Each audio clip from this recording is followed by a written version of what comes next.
Our first question is, can you share us with your personal experience and how you arrived at the decision to teach project management at MEM program? Oh, how did I arrive at that decision? I was offered a job and I needed the money at the time, so I said yes. My first project that I managed started when I was in the 6th grade, and I had determined in the 6th grade that I wanted to have a PhD, and I missed that by 3 months on account of the Vietnam War. Otherwise, I would have hit it right on target. I have been managing projects ever since. People think of project as being focused on building large buildings, building highways, developing new medical devices, implementing computer systems, but projects are something you do every day of your life. Sometimes we just don't do it with the same level of documentation from one to the other. So how did that come about this? I, like my older daughter, am afflicted with a DNA issue. It has to do with having a teacher gene. Genetically, I have no choice but to teach. So when I had the opportunity to teach in university, I started in 1976. Left in 1980 because I had more teaching assistants than I wanted to have students, let alone students. And then had the opportunity to come back here about 4 years ago and teach at Duke, primarily in the project management area. So that's sort of my journey at the same time. Our second question is, in what ways do you think the knowledge of PM may benefit one's future work and personal life as well? Okay. Project management, by definition, has 3 major elements. Projects are temporary in nature. Most everything you're going to do in your life is temporary in nature. In fact, your life is temporary in nature. Projects deliver unique products and services and results. So whether you're trying to complete a homework assignment, or you're trying to finish the 6th grade, or you're trying to finish your PhD, or you're just simply trying to decide what concerts you're going to go to this weekend, each one of those is a unique outcome. And what happens with the third element of project and project management is it often requires what we call progressive elaboration. You might call it iterative development, which means when you begin to do something and you learn about it, you may change your mind because you have more facts, you have more insight, you have more capability to make a different decision. So projects are something you do throughout your life, and whether you do it in some sort of formal manner in which you have copious documentation, or you just make a checklist in the morning when you say these are the things I have to get done in order to be ready to prepare dinner for the evening, that's a project. We make the idea of project management far too complicated. I hope that's the response. So you taught a course, Healthcare Innovation and Entrepreneurship on Coursera. So what's your opinion on the book, Massive Online Open course? And also for graduate students, what are your suggestions for us to make the best use of the book? I think when you're working with MOOCs, massively online and open courses, I think you have to recognize, first of all, what you're trying to accomplish as an individual. For example, the first time, and for the second time we took the course, or taught the course, Dr. Lombardi and I recognized there were over 40,000 people that signed up for the course. And approximately that many went through the first lecturate series. By the end of the class, which is a 6-week class, and maybe runs to 8 weeks occasionally, we had 250 people completed the class and actually received a certificate for the completion. Now, what that doesn't mean that the people that dropped out at the end of the 2nd week, or those people that didn't participate during the 3rd and 4th week, came back and captured or caught a class in the 5th week, didn't get what they were looking for. So what you have to look at with massively online courses is that they're not a substitute for a university curriculum class. These are classes and opportunities for people to learn what they want to learn in a manner in which they want to learn it. And one of the things that happens is you're able to review one of the lectures several times if you like to. In addition to what most people get excited about is the visual element of the MOOC. But what happens with a good MOOC, which is what we like to think ours was, is you deliver literally hundreds of references for people to see not only what we have put in the presentation, but to also be able to walk away and not have to go to a library to discover all the things that they need, because we try and give them extensive references that are usually free or readily available online or at minimum cost. For example, the first time we did this Healthcare Innovation and Entrepreneurship course with Coursera, is we had a wide range of students. We had students in India, we had students in China, we had students in South Africa, we had students from all over the world.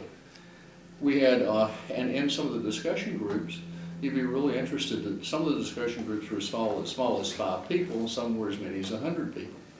In one of the discussion groups, we had a young lady in Pennsylvania, in Philadelphia area.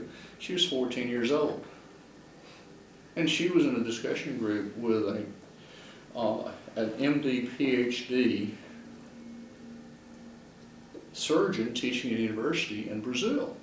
And they were having active conversations about innovation, entrepreneurship, and healthcare. You don't see that opportunity happen too often for people from 2 very different cultures, 2 very different ages, and 2 very different perspectives in their career. And we saw that regularly happening, and of course in this Coursera MOOC that we delivered. The kind of cross-cultural innovation, cross-cultural discussion we saw there is very typical of what we see at Duke.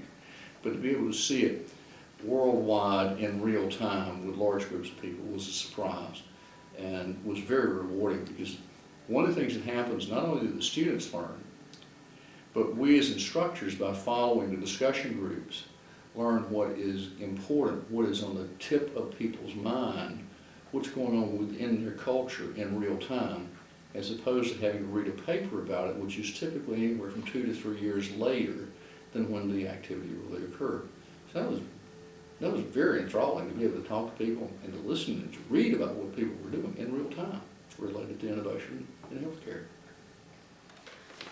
So do you think a certain level of domain knowledge is needed for an aspiring entrepreneur, and to what extent would the technical background help in new product development? Good, an excellent question, and the answer is relatively simple. Entrepreneurs by nature have to be leaders. There are very few things that do, in terms of technical innovation and entrepreneurship, that any one person can know everything they need to know in order to bring something from an idea to market to the point at which it actually penetrates the market, serves a need, and returns enough money to sustain the activity. So what happens is, you typically, as an entrepreneur innovator, you wind up having to lead other people. Well, depending upon who you read, you find different definitions for leadership.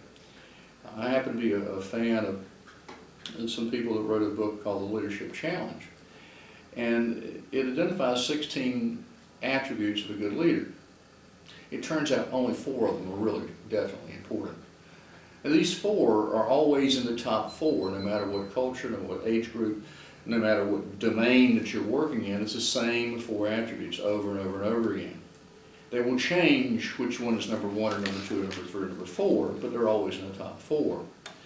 So good leaders must have some ability to see the future slightly. That is, they have to have foresight. They have to be passionate about their work, and they have to be trustworthy. The 4th thing, which may be number 1 in some cases, number 3 in some others, is subject matter competence. Not subject matter expertise, but in order to lead a team, if I were working with you here today, with this group of people, in order to lead you, I've got to be able to speak to you and talk to you in terms within your domain knowledge that reflect that I understand your domain. So if you happen to be an English major, I've got to be able to talk to you about the key issues that are driving English majors the way it was done 20 years ago. I may not have to be a grammar expert, and I may not have to be able to write a perfect paper, but I've got to be able to talk to you about those issues that are important to you.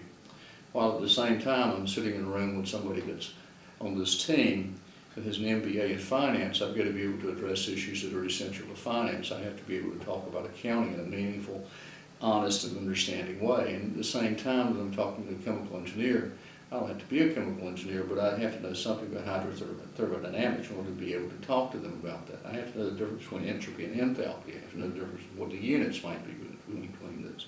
But it doesn't mean I'm an expert. So subject matter competence is essential if you're going to lead people. Subject matter expertise is useful, but that's not the mark of a leader. You may have had subject matter expertise in the past, but if you're going to lead an effective team in an innovation entrepreneurial environment, you've got to be able to quote unquote speak to those topics that are essential to their domain knowledge. Can you share with us what's your favorite place on Duke campus? Just on favorite campus? Place on Duke campus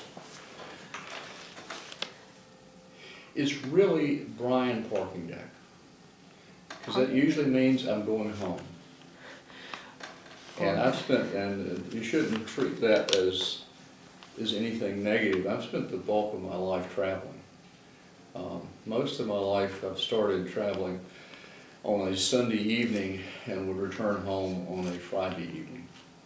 So that means that my children grew up with me being absent or being home for short periods of time or being interactive with them during the weekend. So about 10 years ago I began to slow down some of my traveling, and about 4 years ago when I came to Duke, I get an opportunity to come to the same place roughly to work each day and to work with some of the smartest and most challenging and interesting and clever people I have ever worked with from all over the world, which is tremendously rewarding for me because I've spent time all over Europe, I've spent time in India and Asia, and I've spent time in South America and all over Canada. But now instead of me going to them, they come to me, which is delightful. So when I'm walking over the Bryan deck to get in my truck, I know I don't have to make sure that my bag can get through TSA, that I don't have to be inspected, I don't have to stay overnight someplace that's okay, but I'd rather be home. So when I'm sitting in Bryan deck, that's my favorite place because that means I'm going home. Now, I know what you're looking for is in terms of other places on campus. My favorite place on campus, to be quite honest, as an engineer, is in the operating room.